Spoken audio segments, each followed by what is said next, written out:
உலகமெங்கும் உள்ள அனைத்து இறை மக்களுக்கும் வணக்கம். நீங்கள் புதுசாக எங்கள் வீடியோ பார்க்குறதா இருந்தால் கீழே இருக்கிற சப்ஸ்கிரைப் பட்டனை ப்ரெஸ் பண்ணிவிட்டு பக்கத்தில் இருக்கிற பெல் ஐக்கானையும் கிளிக் பண்ணிக்கோங்க. அப்போ தான் நாங்கள் புதுசாக போடுற வீடியோவோட அப்டேட் உங்களுக்கு கிடைக்கும். வாங்க இப்போ வீடியோக்குள்ளே போகலாம். பொதுக்காலம் 3ஆம் ஞாயிறு 25/1/2026. திருப்பலி முன்னுரை. இறையேசுவில் இனியவர்களே, இன்று தாய் திரு அவையானது பொதுக்காலம் 3ஆம் ஞாயிறை சிறப்பித்து கொண்டிருக்கிறது. இன்றைய நாளில் இயேசு தம் பணி வாழ்வை தொடங்குவதையும் நற்செய்தி பணியாற்ற சீடர்களை அழைப்பதையும் காண்கின்றோம்.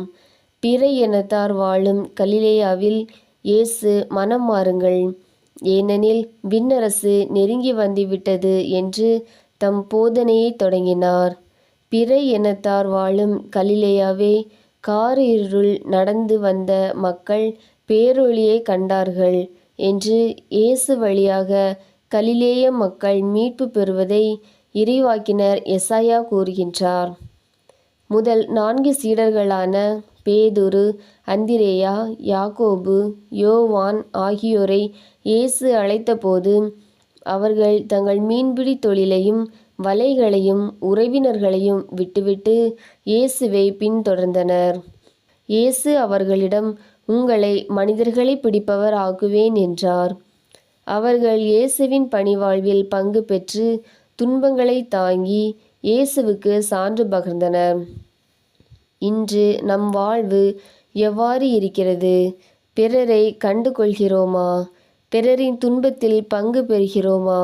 மனமாற்றம் பெறுவோம், விண்ணரசை உரிமையாக்கி கொள்ளும் நன்மக்களாய் வாழ்வோம். முதல் வாசகம். எசாயா நூலிலிருந்து வாசகம். அதிகாரம் 9, இறைவார்த்தைகள் 1 முதல் 4 முடிய. முதல் வாசக முன்னுரை. அவமதிப்புக்கு உள்ளாக்கப்பட்ட செபுலோன், நப்தலி மற்றும் கலிலேயா நாடுகள் ஆண்டவர் இயேசுவின் வருகையால் மேன்மை பெற்றது. அவர்கள் பலுகி பெருகினர், அவர்கள் மகிழ்ச்சியும் மிகுதியானது. அவர்களுக்கு துன்பம் தருபவர் எவருமில்லை, அவர்கள் ஒளியின் மக்களாய் வாழ்வர் என்று எசாயா நூல் கூறுகிறது. ஒளியின் மக்களாக நாமும் வாழ வேண்டும் என்று கூறும் எசாயா நூலின் வாசகத்தை கேட்போம். இரண்டாம் வாசகம். திருத்தூதர் பவுல் கொரிந்தியருக்கு எழுதிய முதல் திருமுகத்திலிருந்து வாசகம். அதிகாரம் 1, இறைவார்த்தைகள் 10 முதல் 13 மேலும் 17 முடிய. இரண்டாம் வாசக முன்னுரை. மனிதரின் மீட்புக்காக இம்மண்ணகம் வந்த இயேசு கிறிஸ்துவே என்னை பிற இனத்தாருக்கு நற்செய்தி அறிவிக்க அனுப்பினார். நான் பவுலை சார்ந்தவன், நான் அப்போலோவை சார்ந்தவன், கேபாவை சார்ந்தவன் என்ற பாகுபாடுகளை களைந்து நாம் அனைவரும் இயேசு கிறிஸ்துவை சார்ந்தவர்கள் என்ற மனநிலையோடு ஒத்த கருத்து உடையவர்களாய் வாழுங்கள் என்று தூய பவுலடியார் கொரிந்து நகர மக்களுக்கு அறிவுரை கூறுகின்றார். நம்மிடையே பிளவுகள் நீக்கி ஒன்றுபட்டு வாழ வேண்டும் என்று கூறும் கொரிந்தியருக்கு எழுதிய முதல் திருமுகத்தின் வாசகத்தை கேட்போம். நற்செய்தி வாசகம். மத்தேயு எழுதிய நற்செய்தியிலிருந்து வாசகம்.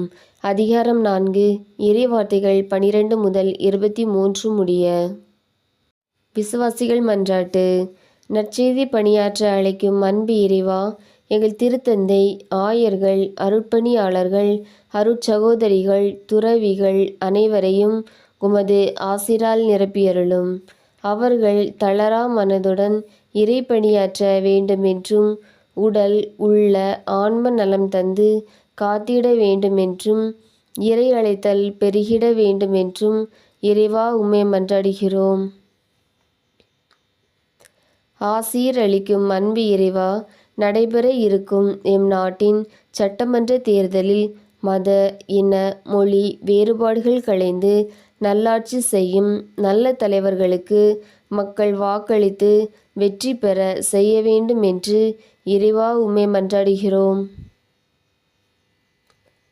நீ நம்பிக்கையினால் கடவுளின் மாட்சியை காண்பாய் என்றுரைத்த அன்பு இறைவா, நாங்கள் எங்களுக்கு வரும் துன்பத் துயரங்களில் மனம் தளர்ந்து போகாமல் உம்மில் நம்பிக்கை கொண்டு நல்வாழ்வு பெற்றிட வேண்டுமென்றும் எங்கள் வார்த்தையாலும் வாழ்வாலும் கடவுளுக்கும் மனிதருக்கும் உகந்தவர்களாய் வாழ வேண்டும் என்றும் இறைவா உம்மை மன்றாடுகிறோம். வாழ்வின் வழிகாட்டியாம் அன்பு இறைவா, எம் குழந்தைகள், மாணவ மாணவிகள், இளையோர்கள் அனைவரையும் உமது ஆசிரால் நிரப்பியருளும். அவர்கள் இறை ஞானமும் நல்லறிவும் கொண்டவர்களாய் விளங்க வேண்டும் என்றும், தோல்விகளை கண்டு துவண்டு விடாமல் சகிப்புத்தன்மையும் மன உறுதியும் கொண்டவர்களாய் நல்ல எதிர்கால வாழ்வை பெற்றிட வேண்டுமென்று இறைவா உம்மை மன்றாடுகிறோம். வாழ்வளிக்கும் வள்ளலே அன்பு இறைவா, எங்கள் குடும்ப உறுப்பினர்கள் ஒவ்வொருவரையும் உமது ஆசிரால் நிரப்பியருளும். நாங்கள் ஒருவரை ஒருவர் அன்பு செய்து வாழ வேண்டும் என்றும், அனைவருக்கும் நற்சுகமும் போதிய பொருளாதார வசதியும் தந்து ஆசீர் வழங்கிட வேண்டுமென்று இறைவா உம்மை மன்றாடுகிறோம். ஆமேன். உங்களுக்கு எங்கள் வீடியோ பிடிச்சிருந்துன்னா லைக் பண்ணுங்கள், கமெண்ட்ஸ் பண்ணுங்கள், உறவினர்களுக்கும் நண்பர்களுக்கும் ஷேர் பண்ணுங்கள். நன்றி.